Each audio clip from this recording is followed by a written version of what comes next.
And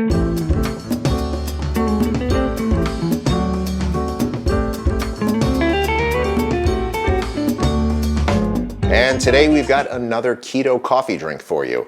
Today it's a Mounds Bar Keto Coffee. All the ingredients are sugar-free, and we've got coconut cream, sugar-free coffee mate, we've got sugar-free mocha syrup, we've got heavy whipping cream, espresso, and we're gonna top it with a little bit of cocoa powder. Gonna put in a splash of heavy whipping cream.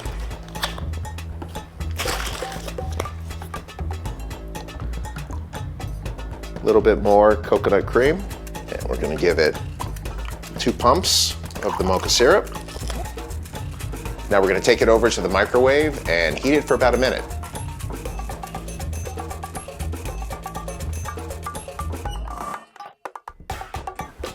And after about a minute in the microwave, it's hot, we're going to whip it up.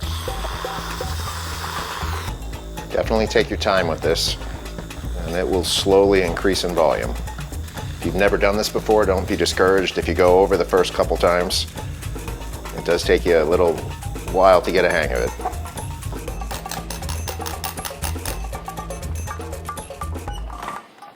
Okay. The great thing about that foam will hold. That's not temporary. That'll actually hold for several minutes, if not longer. And then you just add some espresso. And we'll top with a little bit of cocoa powder. And there you have the Mounds Bar Keto Coffee. There's an entire playlist of these. If you've enjoyed this, please click like, subscribe, and ring the bell so you don't miss out on future videos.